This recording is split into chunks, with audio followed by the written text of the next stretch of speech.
A big goal in my work with triathlete is to help them develop a mental toolbox. And so the mental toolbox is like this. You're nervous before the start. You pull out the relaxation tool. You start to lose confidence during the race. You pull out the self-talk tool. You start to get distracted. You pull out the focusing tool. So the great thing about this mental toolbox, it doesn't weigh anything and it's totally arrow because it's in your mind.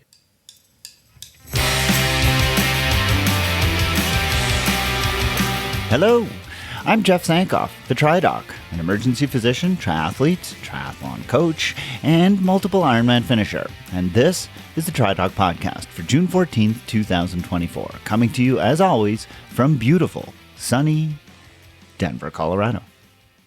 Well, I've been in this sport now for over 2 decades, and it always amazes me that no matter how many races I've done, by last count, easily over 100 half Ironmans, 9 different Ironmans, and too many shorter distance events to count, that I continue to learn things every time I toe the start line. And this past weekend, when I returned to racing for 2024 at the 70.3 event in Boulder, it was no different.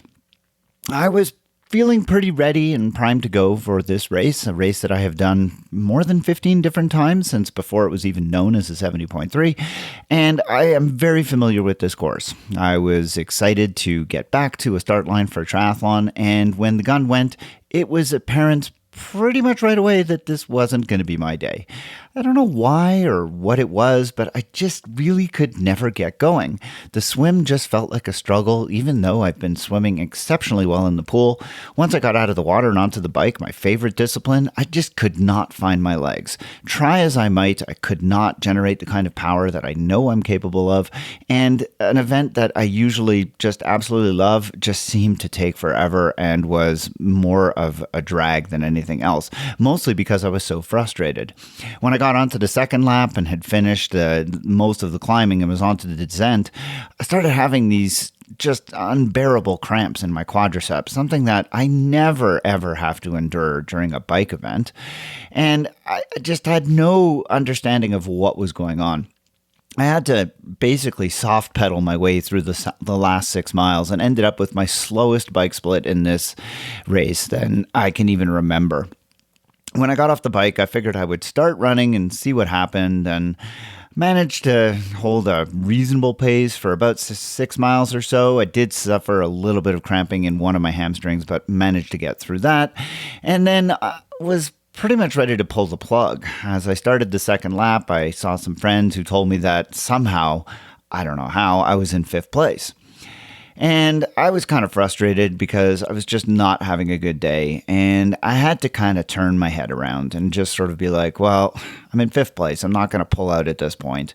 So I started out on the second lap and I managed to just kind of get my head turned around and remember that, look, a year ago, I missed this race because I'd been laid up because of my melanoma surgery. And look, no matter what kind of day I was having today, it was far better than it was a year ago when I couldn't race and when I watched everybody else out there as a volunteer and was wishing that I could be out there joining them. So here I was, and no matter how bad a day I was having, it was far better than it was a year ago.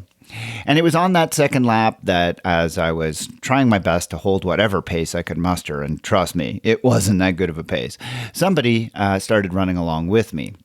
And I turned around to chat with this gentleman, and he told me that he was on pace to get his first ever sub 5-hour half Ironman, and it meant a lot to him to do that, and he realized that my pace was likely to get him there, and so he was doing whatever he could to hang on to me. And so over the last 3 miles of the run, I encouraged him to keep that pace going. Anytime I felt him drop off, I would yell encouragement for him to stick with me, and by doing that, through the last 3 miles, we got to the finish together, and he did indeed get under 5 hours. He was ecstatic.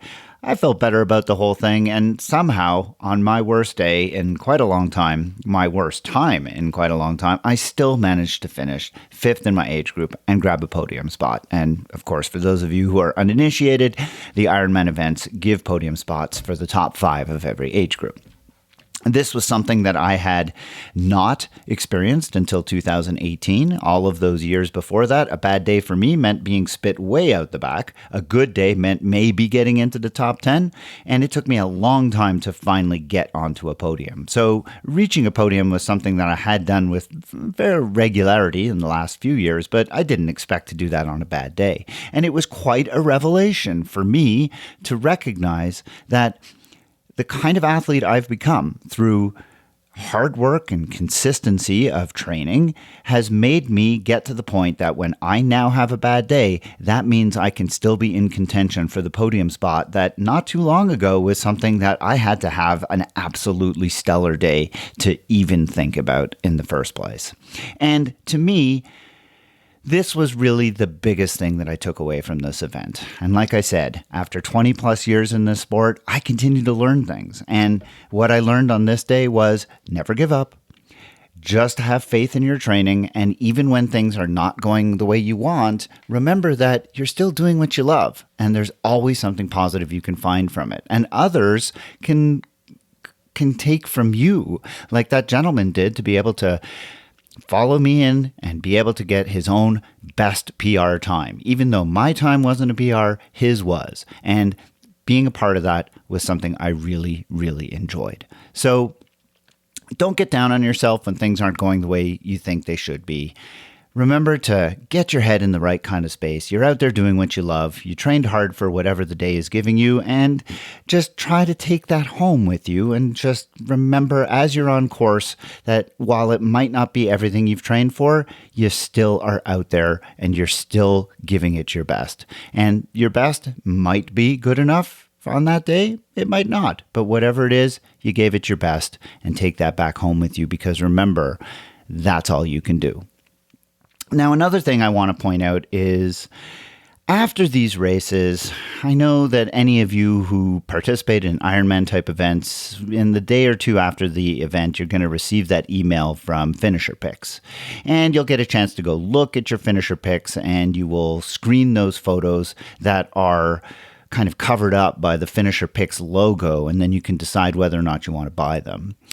One of my pet peeves are people who decide, look, these photos are maybe more than I want to pay for, but they're going to take a screen grab of the pictures with that logo sort of watermarked over them, and then they're going to go post it on social media anyways and say, hey, look at what a great job I did on this race, and here's a picture, and isn't it an awesome picture?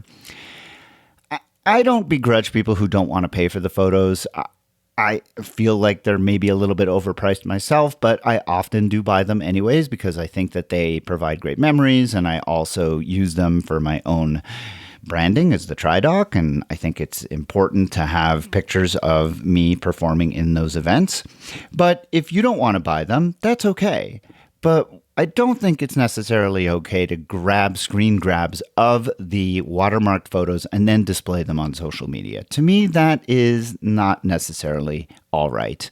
Somebody's out there spending a whole day out in the hot sun taking those photos. And now I can't attest to this. I don't know if they're paid a salary or if they're only paid if the pictures get sold. But my understanding is that those photographers will probably only get paid if the pictures get sold.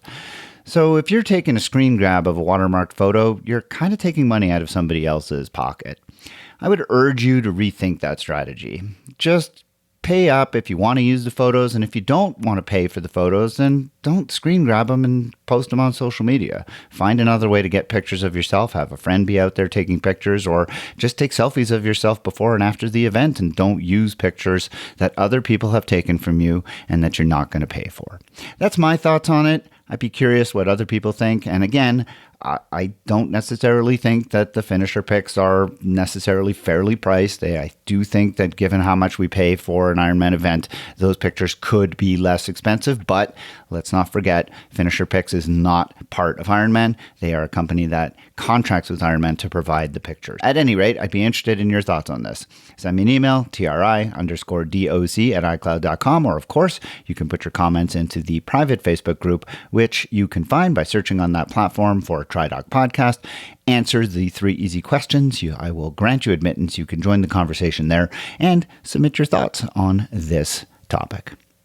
On the program today, Juliet Hochman and I will be answering a listener-submitted question on the Medical Mailbag in regards to a very common and pretty popular Chinese herbal supplement by the name of ginseng. I'm sure you've heard of ginseng. It's found in all kinds of different products that has expanded outside of its original kind of intent within Chinese medicine and is now kind of all over the place. You can go to Trader Joe's or Whole Foods and find it in all kinds of different drinks and foods. And there's good reason for that. Ginseng is thought to provide all kinds of different health benefits. But one of our listeners, Patreon supporter Rebecca Adamson, reached out with a question related to ginseng because at a recent event she was at, one of her fellow competitors was seen to be gobbling this stuff up in fairly large quantities and related to her a story that he had been told that ginseng was a performance enhancer, and a legal one at that. And so Rebecca wanted to know if there was any merit to this claim. So Coach Hochman and I will be taking a look at the evidence behind the use of ginseng for athletic performance, and that's coming up in just a couple of seconds. A little bit later on, I'm going to be having a conversation with Dr. Jim Taylor. Dr. Taylor is a PhD in psychology and is somewhat of an internationally recognized authority on the psychology of triathlon. He works with professional and high-achieving age group athletes around the world. He's been the author of 18 different books, including Train Your Mind for Athletic Success. And we are going to talk about the notion of psychological marginal gains. You've heard about physical marginal gains, all about how you can improve your speed by making small little changes to your equipment and to how you're fitted on your bike. Well, Dr. Taylor believes that you can make psychological marginal gains as well, and he talks to me about that, and that's coming up just a little bit later. Before we get to all of that, as always, I want to take a moment to thank all of my Patreon supporters, just like Rebecca Adamson, who have decided that for about the price of a cup of coffee per month, they would join up and support this podcast, and in doing so, get access to bonus episodes that come out about every month or so. The most recent of those came out just last week and included my review of an article on running and long-term knee health. If you're interested in getting access to those bonus episodes and perhaps a thank you gift if you sign on at the $10 per month level in the form of a very cool BOCO TriDoc podcast running hat, you can do so and certainly learn about the different levels of support over at my Patreon website, which is www.patreon.com/TriDoc podcast. And as always, I thank you in advance just for considering.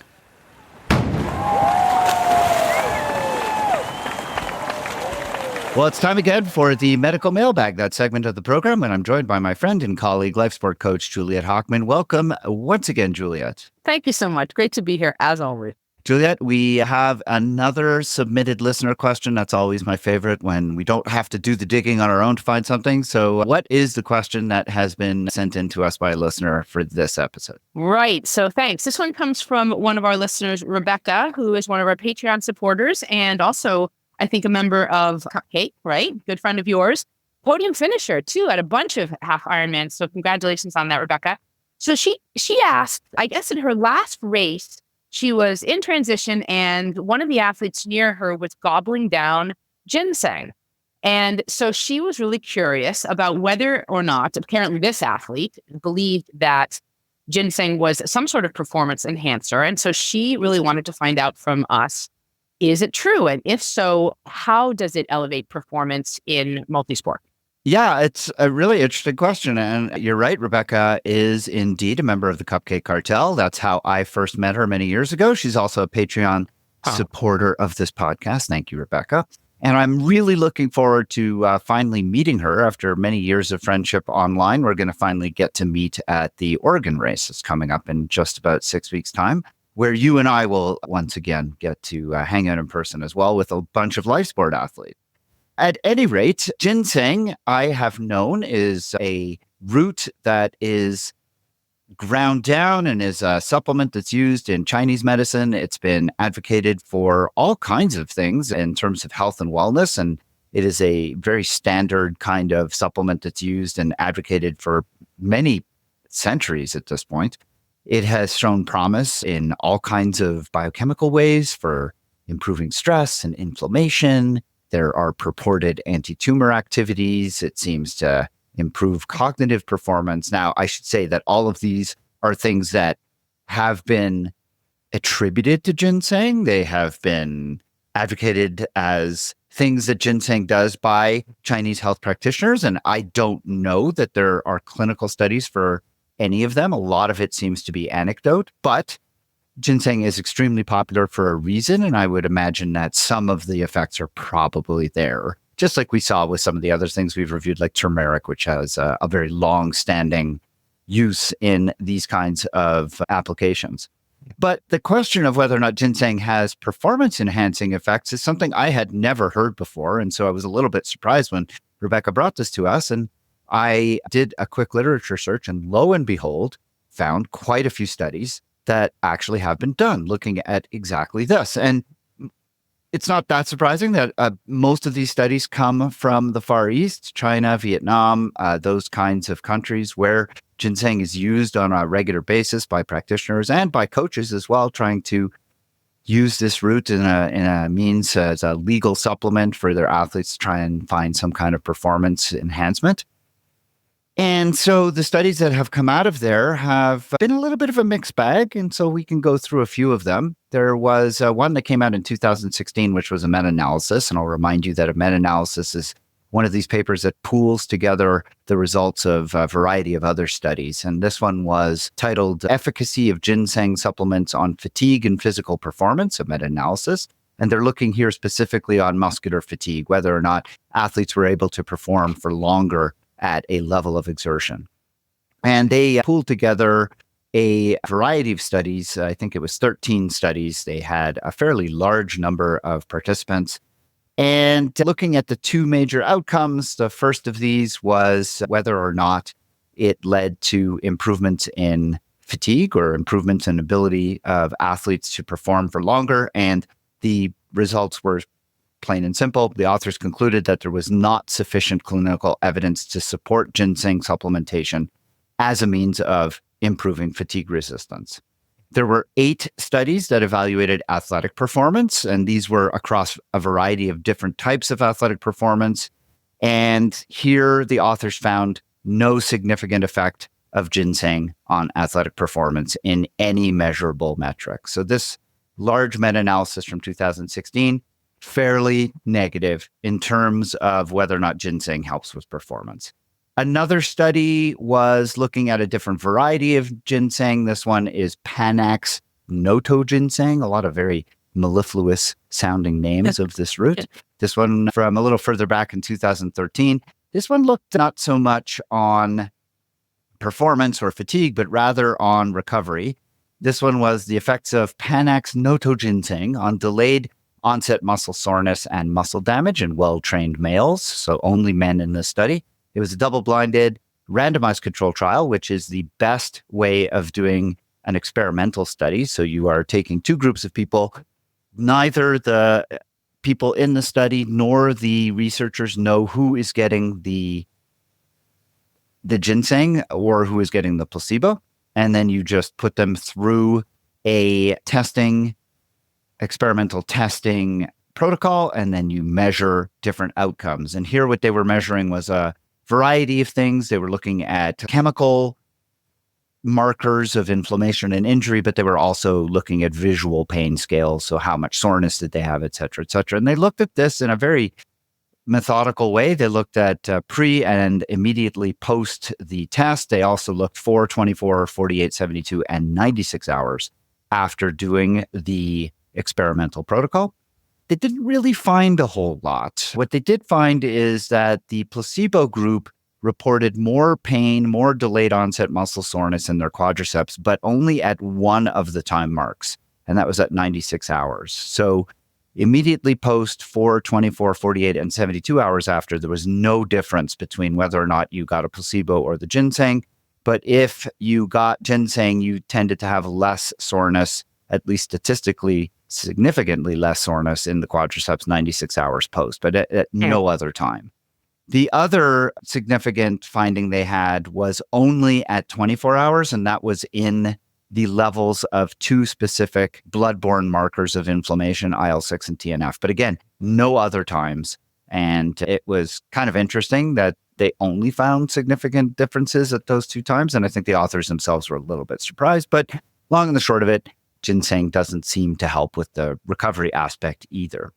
I have 2 other negative studies. One of them was effects of acute supplementation of Panax ginseng, yet another varietal, on endurance running in a hot and humid environment. This comes from 2011. This was done in Singapore. This is kind of an interesting study. I couldn't understand when I read this paper why the authors looked specifically at this specific kind of running. Like, why did they think the ginseng would help in a hot and humid environment versus any other kind of environment? And I couldn't really figure out why. At any rate, they looked at athletes. It was a fairly small study, 9 men only. They had them running 31 degrees Celsius, which is like, it's like 89, 90 degrees and 70% humidity. It was, and they were doing this on a treadmill at 70% of their VO2 max until they were exhausted. Oh my God. I mean, a really, very uncomfortable study to participate in. And I'll spare you the details. Basically, they found no differences. So using ginseng did not result in any improvements in any of the markers that they looked at, be it skin, core temperature, time to exhaustion, etc. Ginseng did not help at all. And the final study is one that we've actually referenced previously when we've looked at tart cherry juice and pine bark extract. And this was effect of food sources of nitrate, polyphenols, L-arginine, and L-citrulline on endurance exercise performance, a systematic review and meta-analysis of randomized controlled trials. This is a study that kind of encapsulates findings of a variety of different nutritional supplements and whether or not they have an impact on endurance performance. And one of the supplements that were included in that paper was ginseng. And here again, no significant effects on exercise performance at all. Now, all of this to say that there doesn't seem to be any improvement seen when ginseng is used for endurance performance. But we did find some positive studies, and I think it's important to note these because they were interesting. So the first of these was the effects of Korean ginseng on perceptual effort, psychomotor performance, and physical performance in men and women. And in this paper from 2018, the authors actually begin the paper by acknowledging that, hey, you know what? We see all this research that shows that ginseng does not work in endurance sport. But what about in anaerobic sport, like plyometric strength exercises? And so they took a group of athletes, including men and women, and they put them through a bunch of high-intensity plyometrics, or those explosive type weight training exercises.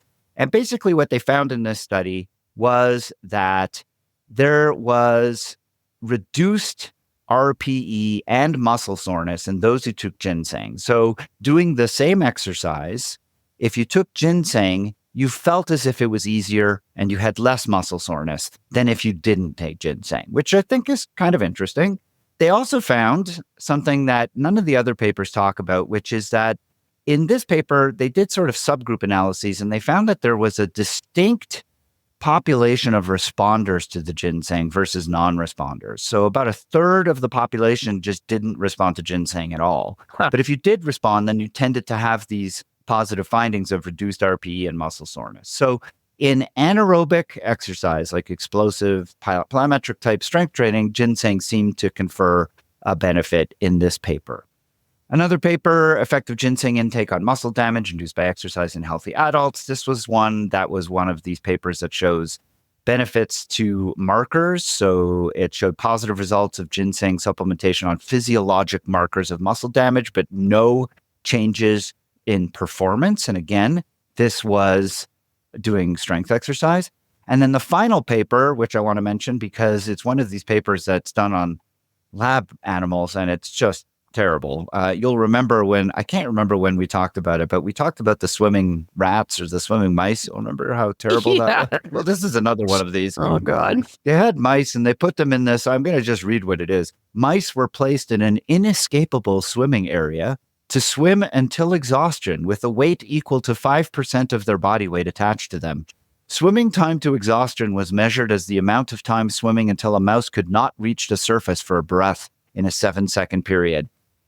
Good Lord, Oh that my sounds God. awful for the poor mice. You imagine Can if you? there's a I human can't in even there. imagine. Imagine if you're swimming along with 5% of your body weight and then they wait until you can't breathe for 7 seconds. Yeah, and then you're just staring at the surface Oh as my it's gosh. gradually receding away from you until they finally reach down to get you to rescue you. My goodness, Oh, that's awful. wow.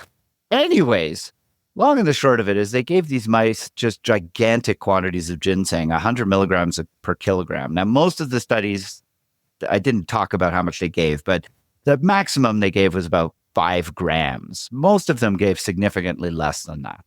100 milligrams per kilogram in a healthy adult would be significantly more than that. You're talking about 7 or 8 grams. Anyways, so what they found here was that they found results that were a little bit, almost too good to be true. They found that when they gave this amount of ginseng to these mice, they found that swimming time improved by 30% compared to the control group, which is just unbelievable compared to all these other studies that found no improvements. And when they then went on after saving these mice from drowning, they sacrificed them, of course, and then looked at their muscles under the microscope, and they found that, hey, their little muscles had more mitochondria, and they felt that the reason that these mice did better was that the ginseng was translating to an improvement and a bigger ability to produce more ATP, and that's why they did better. So I come away from all of this feeling like, look, ginseng is probably not the best supplement to take for triathlon. It's not going to improve your swim, bike, run, although if you're a mouse, maybe. And then is it going to improve your ability to tolerate some of these other things if you're doing weight training? Maybe.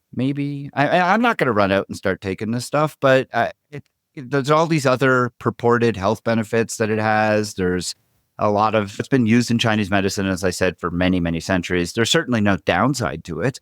I think based on everything that I've read here, I would never tell someone to start taking it, but I would also never tell them to stop because it doesn't seem to have any downsides and it's not very expensive. And I just wouldn't tell anybody to expect any earth-shattering benefits from it. Is that kind of your sense after listening to all this? Well, I don't know. I mean, if you want to swim with a 20-pound weight on you and you want to take 8 grams of ginseng, you might end up swimming much faster.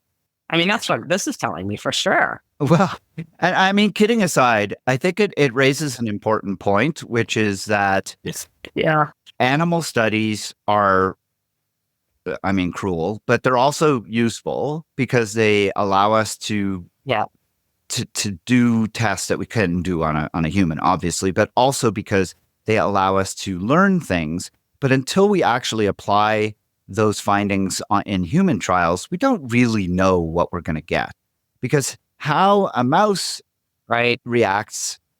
We use certain animals more commonly because for various reasons, but we know that mice and humans are extremely different. And just because a mice reacts to ginseng a certain way, we don't necessarily know that a human will the same. And given the fact that we see such a dramatic result in that mouse study, and we see no such similar results in any of the human studies, and we have to kind of question whether or not you really can compare one to the other. And I think it's a very good point, which is to say that we always have to be cautious when interpreting animal studies and extrapolating those results to humans. It's interesting, but I don't know how applicable it is.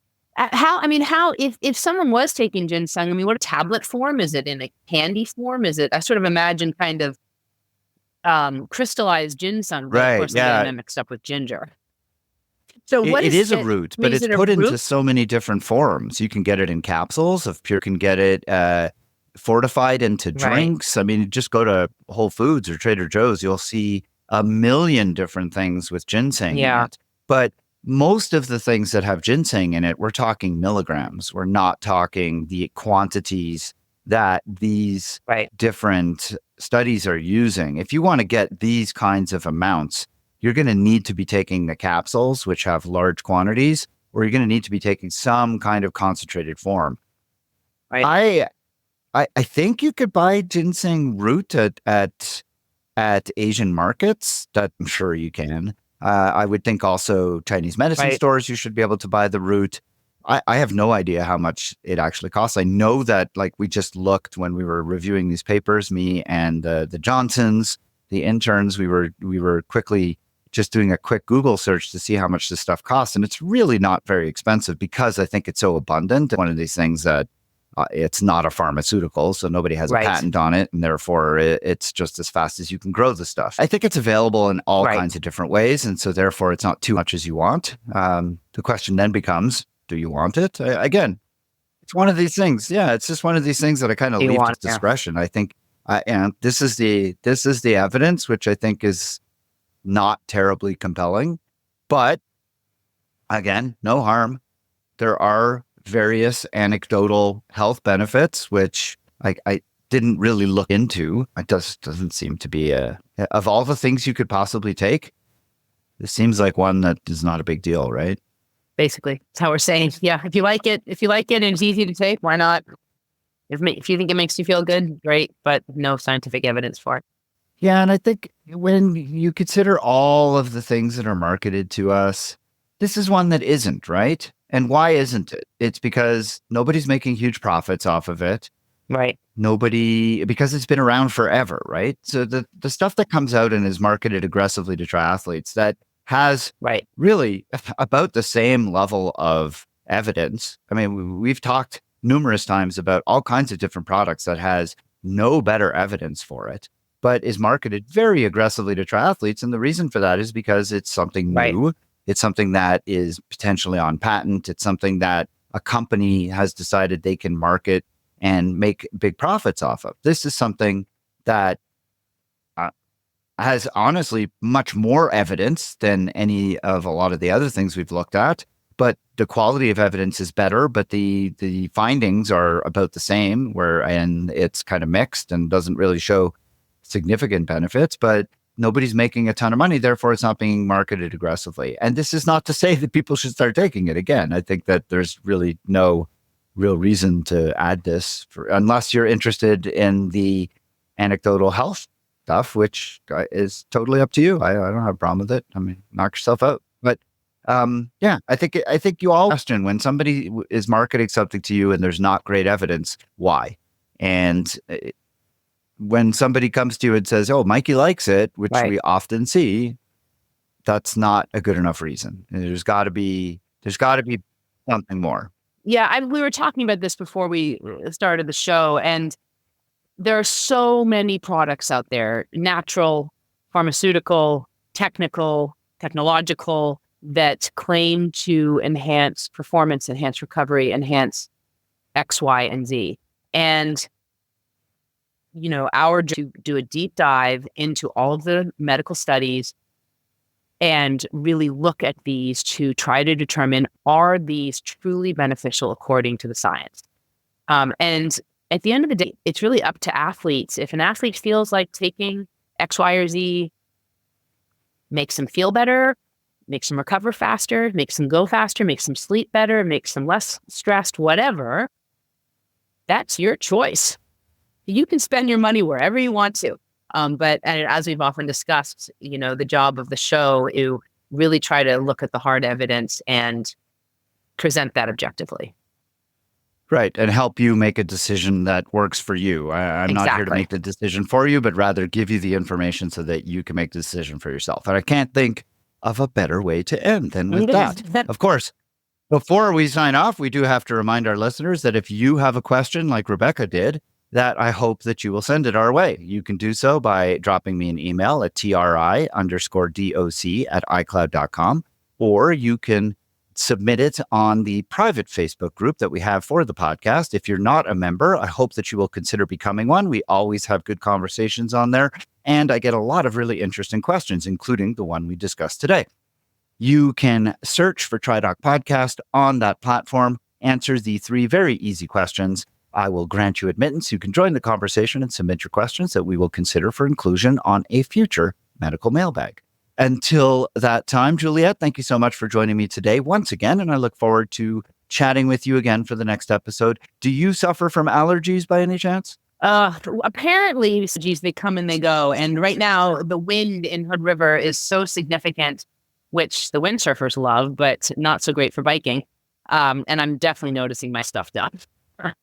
Well, I'll give you a little teaser that the next episode features a question related to the treatment of Ooh, allergies and how okay. that might impact performance. So, listeners, stay tuned for that one. That's coming up in a couple of weeks' time. Juliet, thanks so much for being here again. Look forward to talking to you next time. Thank you, Jeff. Bye-bye. My guest on the podcast today is Dr. Jim Taylor. He is an internationally recognized authority on the psychology of triathlon. Jim works with professional and age group triathletes around the world. He is the author of 18 books, which is 18 more than I have authored, including Train Your Mind for Athletic Success, The Triathlete's Guide to Mental Training, along with Terry Schneider. He authored that one. And The Complete Guide to Cycling Psychology that he authored with Mark Beaumont. Jim's blog posts have been read by more than 10 million people. He is a frequent speaker to audiences around the world, and he's also no slouch as an athlete. He's a former world-ranked alpine ski racer, a second-degree black belt in karate, a sub-3-hour marathoner, and an Ironman, age group national champion, and 3-time world championship medal-winning triathlete. We are going to spend the next 25 to 30 minutes chatting together. Fortunately, because of his second-degree black belt in karate, he is remote from my location, so anything I say can't be responded to with a wax-on, wax-off kind of response. Jim Taylor, thank you so much for joining me on the TriDoc podcast. Great to be with you, Jeff. Always fun to talk shop with other passionate triathletes. So tell me what constitutes your day-to-day of working with different triathletes. How do you help them with the psychology of triathlon? Well, I do work with triathletes all over the world, including a handful of pros, as well as a number of very committed age group triathletes. And I start off by giving them some perspective. Because the reality is, Jeff, everybody says the mind is so important, and yet so little is done about it. Think of it this way. How many hours a day do you spend in your training? I'm going to guess anywhere from, depending upon the weekday versus weekend, anywhere from 1 to 4 hours a day. So if the mind is so important, why does that mean that people are spending 1 to 4 hours in their mental training? Of course, Jeff, this is a rhetorical question, not a serious one. Clearly they're not. But what it says is this is an incredible imbalance, because when I ask the triathletes how much time they spend on the mental side, it's very little. And the fact is, though, that triathletes do mental stuff, meaning they do things to try to motivate themselves, stay positive, relax, focus, all those things. But mental stuff to mental training is what doing a couple of arm curls every 3 weeks in the gym is to physical conditioning. And so my approach to mental training is to think of it just like conditioning. So if you think about it, Jeff, what makes a conditioning program effective? First is comprehensive. It covers all the different body parts and all the different areas related to physical performance. It's structure. You're not programmed. You're not just going out and doing stuff. Third is consistent. Fourth, effort is put into it. Fifth, it's periodized, meaning that different points of the season, you work on different aspects of your fitness. And for many people that are coached, it's also personalized to their own particular need. So I take this same approach when it comes to mental training. And so mental training is training. And another key part of that, Jeff, and then I'll turn it back to you, is that triathletes are doers. They want stuff to do to get better. And so they do the things in the pool, on the bike, on the running, in the gym.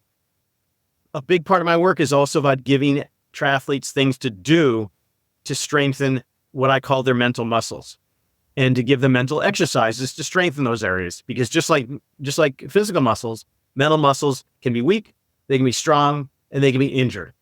So to get them stronger, they need to be exercised the same way physical muscles are exercised.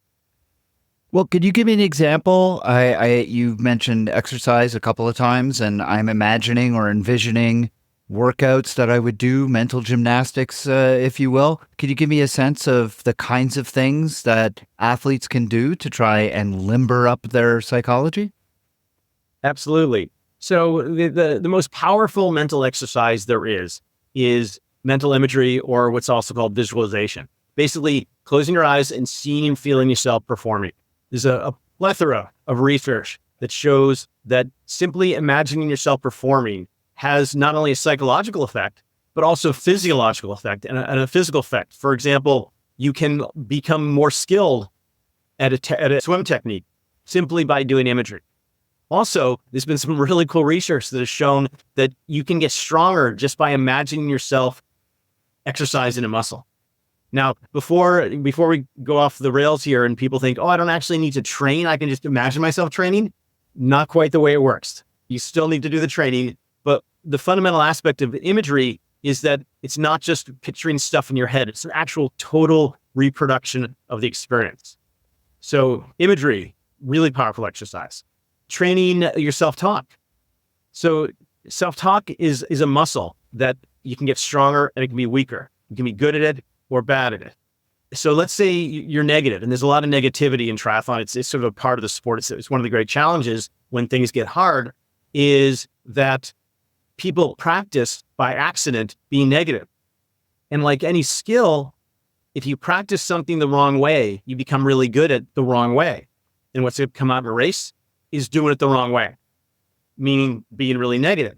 So imagery and self-talk are two really powerful exercises that can train the mind in a way that in a race can have a huge impact on performance. Now, I incorporate those kinds of psychological training into my own physical training, but I do it at the same time as I'm out. So, for example, if I'm out on a run and I'm feeling fatigued towards the end of a run, I start to use visualization as a technique. How am I going to respond when I'm feeling this way late in a race, that kind of thing, or visualizing the finish, the last mile of a race, that kind of thing. Do you actually have athletes do this separate from their physical training? Do they actually sit down and do the visualization separate from when they're out actually exercising? Yeah, on the side of visualization, yes, it's usually done at home because it's kind of difficult to ride a bike and close your eyes and do imagery. So there's certainly a place for it when you're actually training or racing, but imagery, for example, is one exercise that I have people do at home. And that's the great thing about mental training is that the vast majority of training can be incorporated into your swim, bike, and run training. So you're actually doing mental training while you're doing your physical training. The imagery stuff, it's much better at home because you can lie down, you can get comfortable, you can relax, and you can really reproduce the actual experience and really rewire your brain in terms of the way you think, the way you feel, your physiology, how you respond to challenges.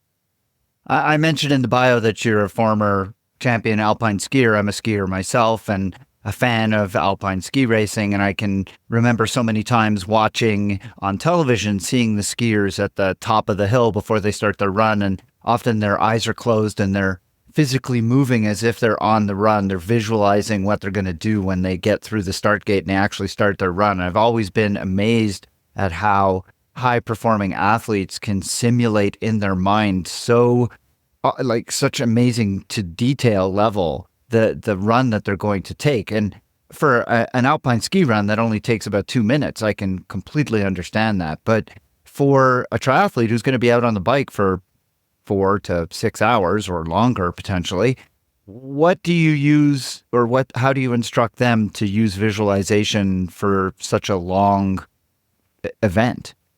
Yeah, clearly they're not going to, and let's say they're a 10-hour Ironman, they're not going to be doing an imagery session for 10 hours. And after transitioning from long course to short course back in 2019, even Olympic distance sprint, nobody's going to do it for an hour or 2 hours even. An imagery session should take about maybe 10 to 15 minutes. And what I encourage athletes to do, and you don't have to be a pro to generate really good images in your mind, it just takes a little bit of practice, is I break up the race into some key parts. For example, pre-race. How do you want to feel? What do you see yourself doing 5 minutes before the swim? And you might incorporate some breathing, some physical activation, some self-talk there. And then the first 100 meters of the swim. And then maybe halfway through the swim. And then coming out of the water, transition. So basically, you cut out pieces of an entire triathlon, key points of a triathlon, and imagine yourself at those places. So it might be, if you're an Ironman, it might be mile 70 of the bike, where you've been out there a long time and you're tired, but you're going to be out there a lot longer. And then on the run, when it's going to get really hard. And so basically the idea is you're training your mind and your body to think and feel a certain way that will then translate into the race. Because the fact is, Jeff, most triathletes, they do mental stuff on race day. But that's like waiting to do conditioning on race day. Everything you need to do in a race, you first need to do it in training. And so I think we're to get to some practical tools you can use, but there has to be constant mental training in your physical training, whether swim, bike, or run, or in the gym, because my basic thesis is that whatever you do in training, that's what you're going to do in a race. And to reverse engineer that, whatever you need to do in a race, you better first do it in training. Yeah, what you're saying is really resonating with me, because this is exactly what I tell my athletes who I coach, which is that you don't do anything new on race day.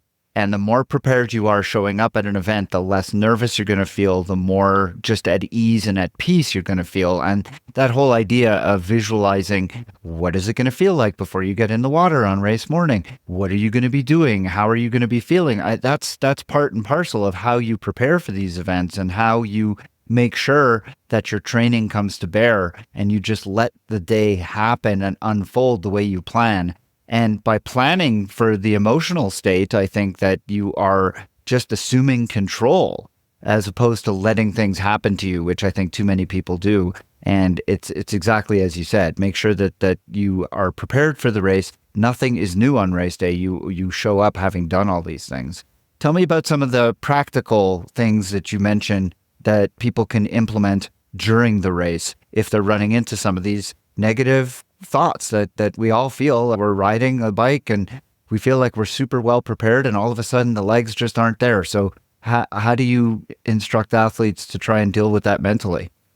Yeah, well, like we just said, you can't start doing that in a race because you simply won't have the wherewithal. You can't just stop and in the middle of a race and you're in a lot of pain, let's say, and you're struggling. You can't simply stop and go, okay, what's going on here? Why am I feeling this way? What are my options? You're not going to do that. You're probably just going to fold in most cases. So you start doing these things in training. So these tools, and the segue from exercises is tools. So a big goal in my work with triathletes is to help them develop a mental toolbox. And so the mental toolbox is like this. You're nervous before the start. You pull out the relaxation tool. You start to lose confidence during the race. You pull out the self-talk tool. You start to get distracted. You pull out the focusing tool. So the great thing about this mental toolbox, it doesn't weigh anything, and it's totally aero because it's in your mind. It doesn't weigh you down on the bike at all. It'll in fact lift you up on the bike. And so, but these things need to be practiced in training. And so, for example, I'm sure like most of us, you use Training Peaks, and I do. And so with the athletes I work with, I have them put in every workout their mental training. So let's say they're going to the track workout and they're going to do 6x400. So for that workout, they're also focusing on particular mental areas because it's like anything else. Mental training requires repetition to master. Just like if it's a skill in swimming or fitness takes a lot of repetition, obviously. And so it needs to begin in training. And if they constantly do these things in training, and I'll give an example in a second, when they get to the race and they have the same kind of challenges, they're not going to have to think about it. It'll just come out. So, classic example, track workout. The first reality is that as soon as you take your mind off of running hard, you're going to slow down. Why is that? Because just in the last 6 months or so, I've come up with a very powerful distinction. And that's where it's basically a battle between your primitive brain and your evolved brain, your prefrontal cortex. Your primitive brain, through 250 million years of evolution, doesn't want you to feel pain.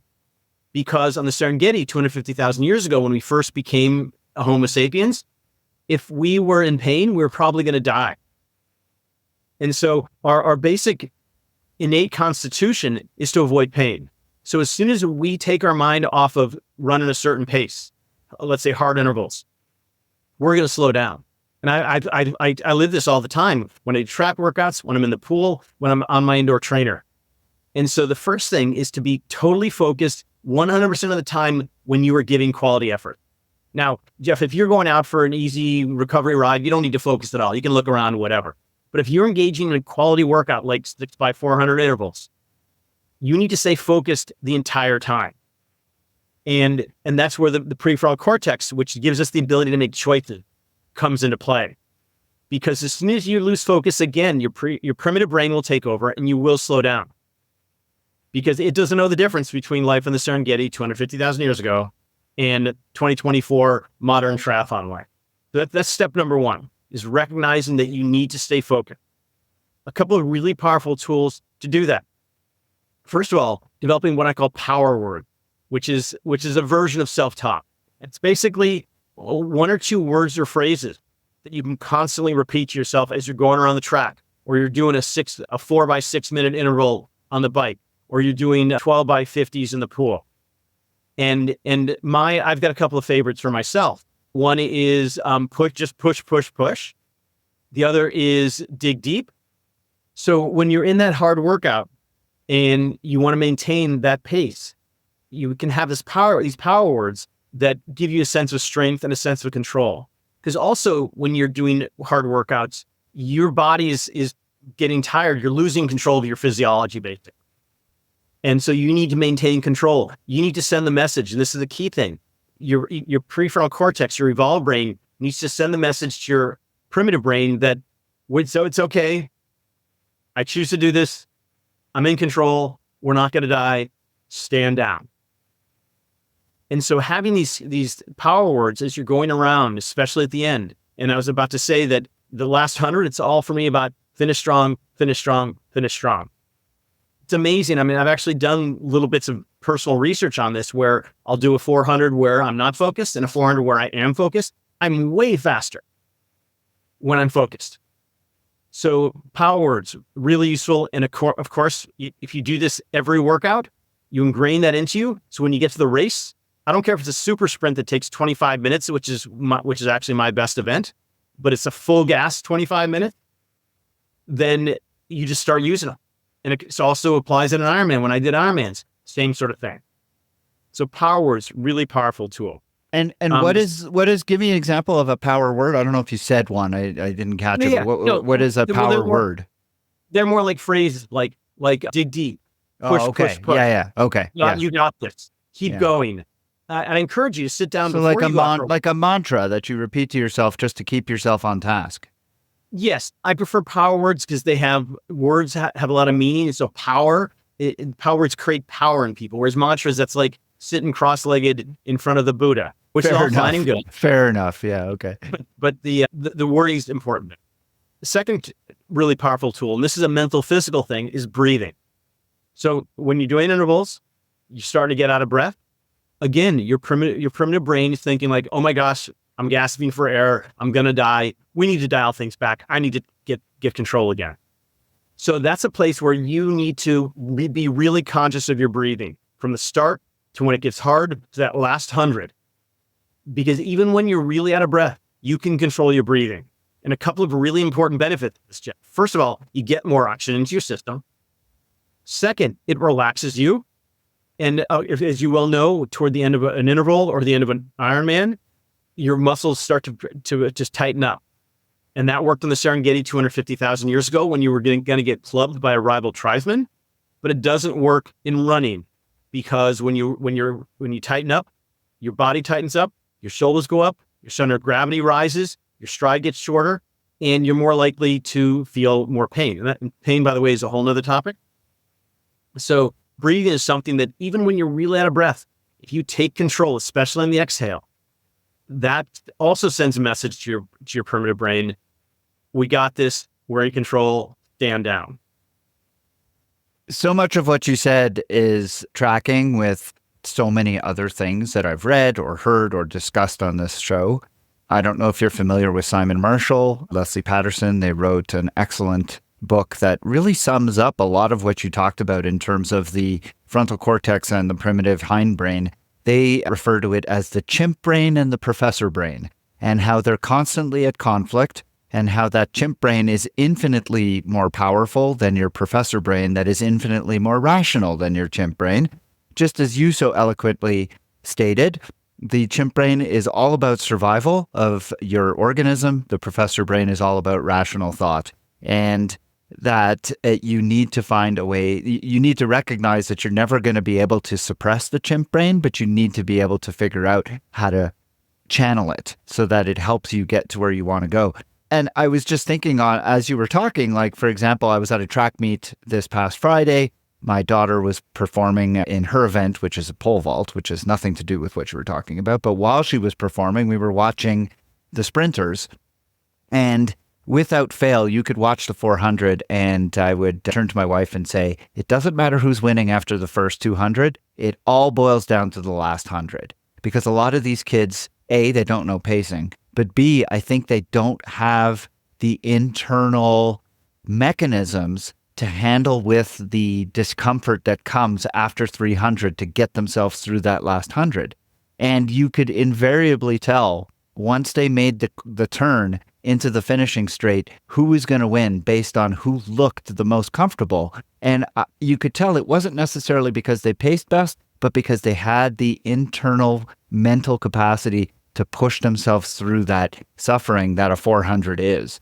And it everything you're saying really tracks with that. And then the last thing I wanted to comment on was I was just this morning, before this interview, I was swimming and I had to do 2,000 1,000-meter intervals. I don't know why. That's not something my coach usually gives me, but it just so happened that today I had to swim 1,000 back to back. And invariably, I was swimming pretty well, but invariably in the middle of each interval, your pace kind of dips because your mind wanders and it's kind of boring and you're kind of all over the place. And I would feel my pace kind of dipping. I wasn't fatigued in any way. I needed to remind myself to pick it up and start grabbing the water and increase, not let my stroke rate fall.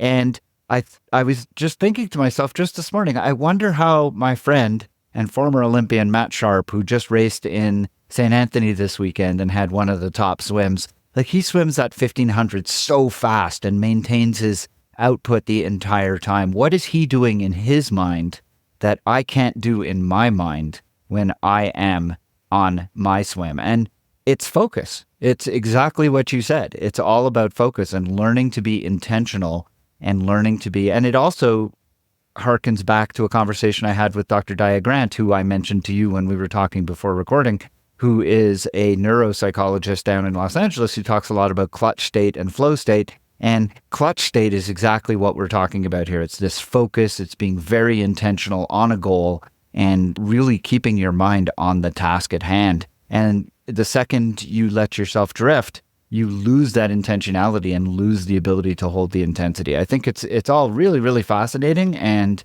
I can completely understand how it contributes to results and outcomes.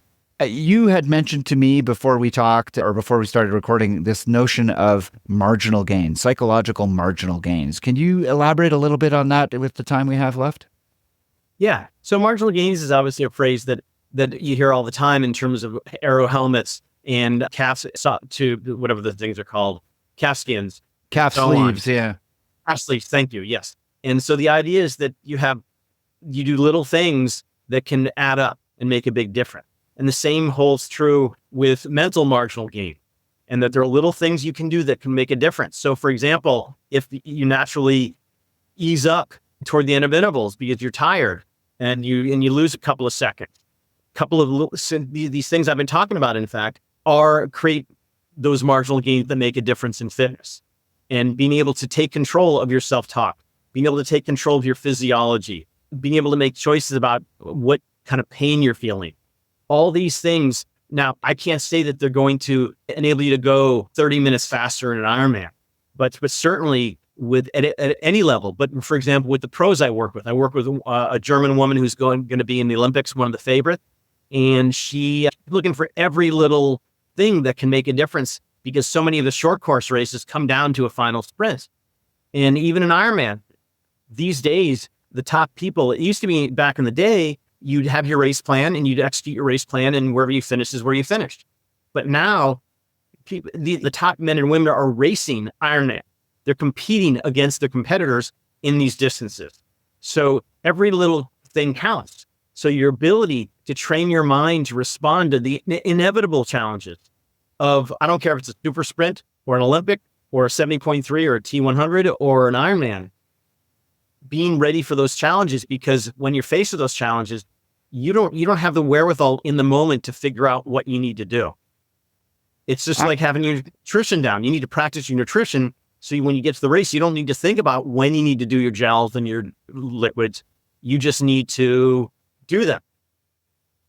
I'm a huge believer in the power of psychology in making a good athlete a much better athlete. I've seen that in myself. I have not made a secret of the fact that I was doing quite well in the sport, but I needed to get a mental performance coach in order to take the next step to become the top in my age group. It was something that it was holding me back. And once I got that mental game put together, I was able to get to that top step. But, and I really want to emphasize this, and I'm interested in your perspective, it's not to say that putting the psychological game is going to make everybody a winner. You still have to put in the physical work. And even if you put in the physical work, it's still not necessarily going to get you to the promised land. There's so much more to it. I'm curious what you think about that statement. Yeah, it's interesting, Jeff, because one of the first things I do when I give a talk to athletes, a group of triathletes or an individual, I say, how important is the mental side of triathlon compared to the physical and technical side? And very few say less important, quite a few say as important, but a large number say more important. And yet, given that fact, not a lot is done about it. So no, we are fundamentally physiological beings. And so if you're not trained to go the distance at a certain pace, you can't fake it. Like you can fake some other sports, you can't fake triathlon. But it is that final piece of the puzzle. So when it gets hard, if you're just doing it to go the distance, just a participant, what enables you toward the end to go the distance is, yes, you've got the foundation, but you wouldn't be probably doing the distance unless you were physically capable. But the mind is going to be throwing in all kinds of roadblocks. The body is going to be throwing in all kinds of barriers. That's part of pushing the limits of yourself physically and mentally. So if you don't have the tools and the wherewithal to respond to those, you have no chance. And then if you're trying to be competitive, as you are highly ranked and want to compete against the best, if you think about the pros, they're all genetic freaks. They're all in great physical condition. They all have the fastest bikes and the best equipment and the best coaching and the best nutrition.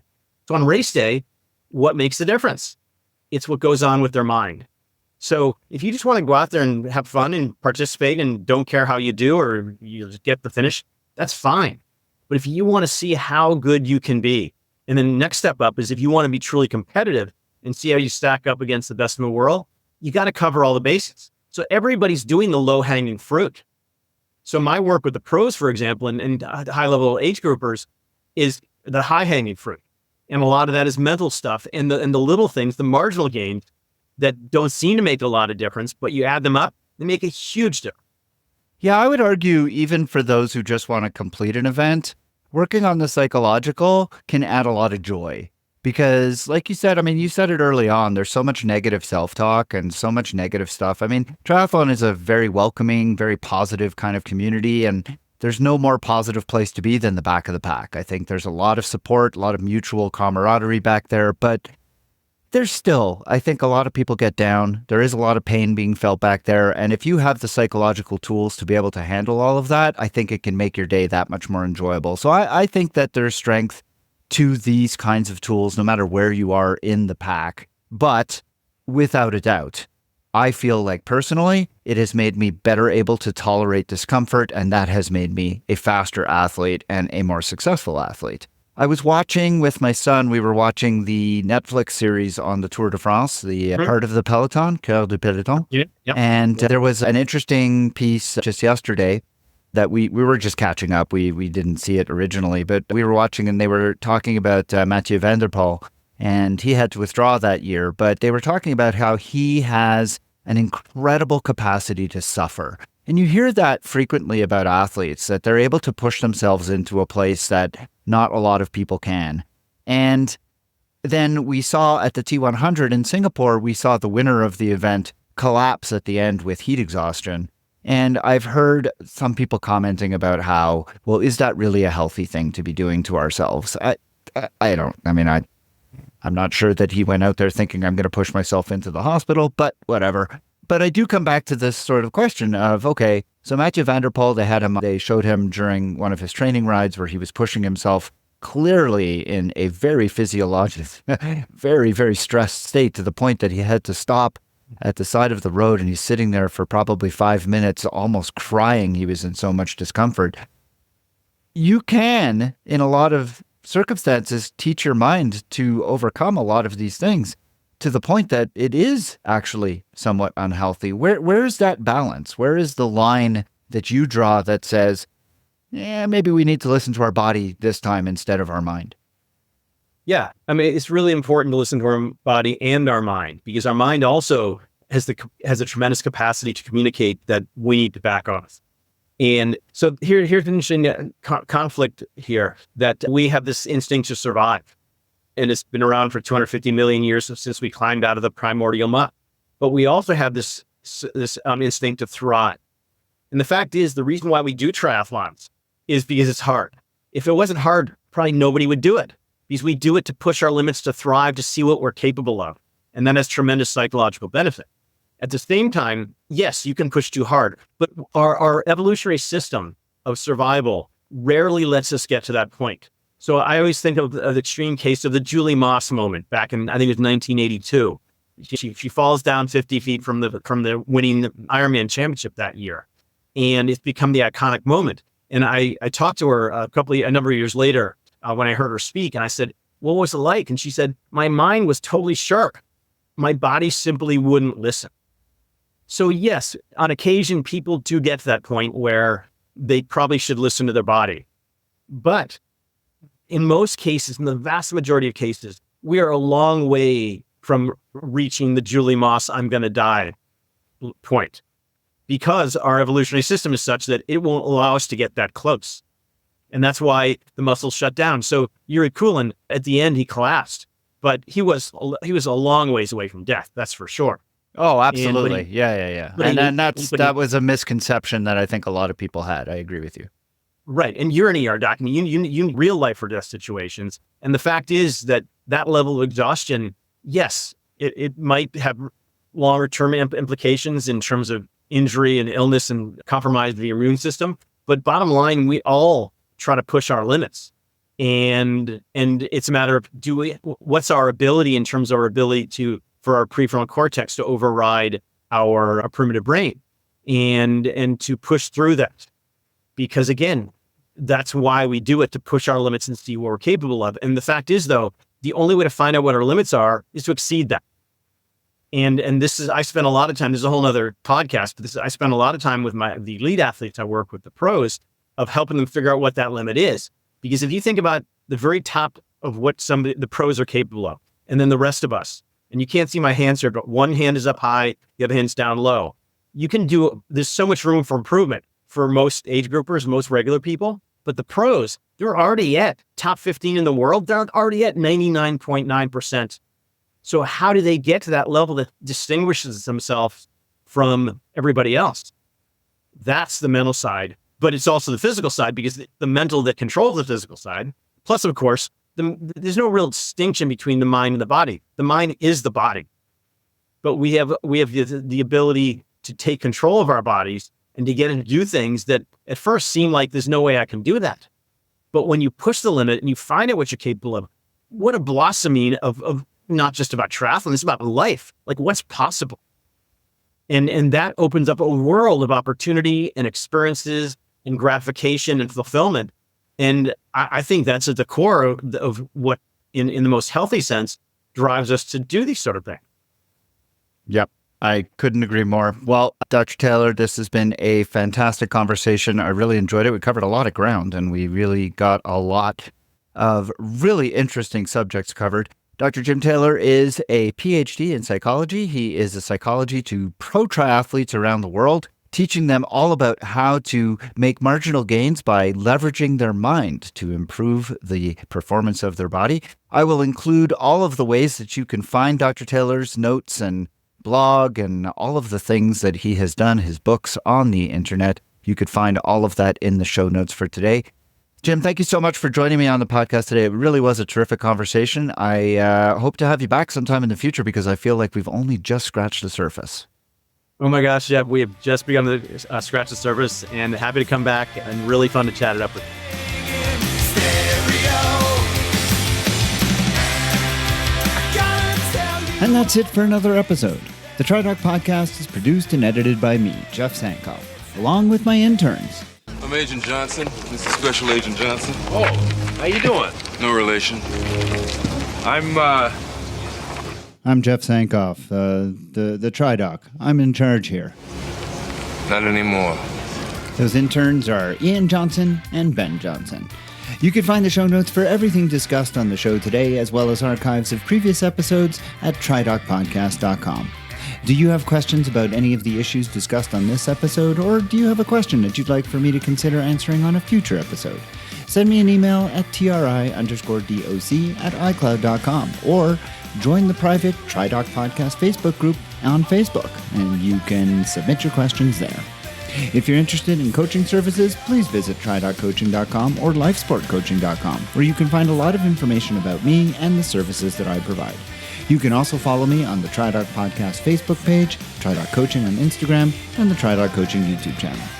If you enjoyed this podcast, I hope that you'll consider leaving me a rating and a review, as well as subscribe to the show wherever you download it.